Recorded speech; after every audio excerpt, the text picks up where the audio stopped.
শুরু করো। আসসালামু আলাইকুম। দেশ বিদেশে যারা রয়েছেন এই নদীর ধারে একটা মসজিদ কামালপুর উত্তরপাড়া জামে মসজিদ। এই মসজিদের ভিতরে অনেক কিছু দেখেন, কোনো কিছু না, একদম নদীর ধারে। এবং দেখেন ভিতরে একটু দেখাইতেছি, একটু দেখেন, একদম ভিতরে একটু দেখেন। মানে এই মসজিদটা বর্তমানে কোনো কিছুই নাই বলতে বোঝায়। দেখেন এই কি অবস্থা, আর ভিতরে একটু দেখেন।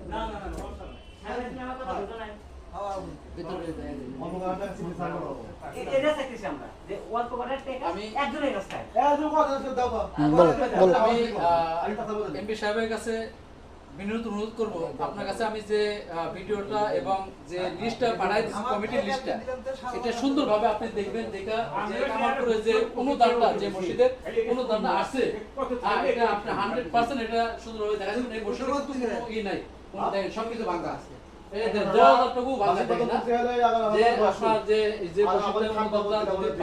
তাহলে একটু মসজিদের একটু ভালো হয় এবং এলাকার লোকজন একটু, আমাদের মসজিদের ইমাম সাহেবের কিন্তু বেতন বাকি আছে, ইমাম সাহেবের বেতন বাকি আছে। ইমাম সাহেব আপনি একটু কথা বলেন, বুঝছেন যে আপনার বর্তমানে কত মাসের বেতন বাকি আছে? তারা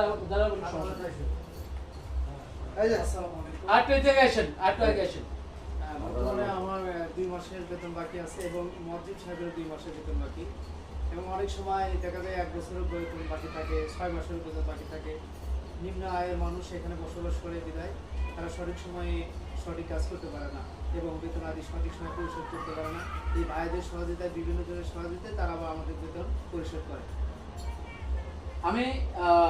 আমি আমাদের বগুড়া সারেখান্তি 1 আসনের এমপি মহোদয় কাজী রফিকুল ইসলাম সাহেবের কাছে আমি এই মসজিদের কমিটির লিস্ট এবং আপনার কাছে সম্পূর্ণ কাগজপাতি আপনার কাছে আমি দিছি। আমি আপনাকে বিনীত অনুরোধ করব, এই মসজিদের অনুদানটা যদি আপনারা যদি দেন, তাহলে এইখানে যে নদীর ধারে লোকজন যে বসবাস করে সব কিছুই তারা, আপনি তো নদীর ধারে অনেক কিছু আপনি বোঝেন, কত কি অনুদান দিচ্ছেন। সেই খেটে খাওয়া মানুষেরা এই 100 টাকা 50 টাকা পর্যন্ত তারা চাঁদা দিতে পারে না। এই জন্য মসজিদের বেতন বাকি থাকে।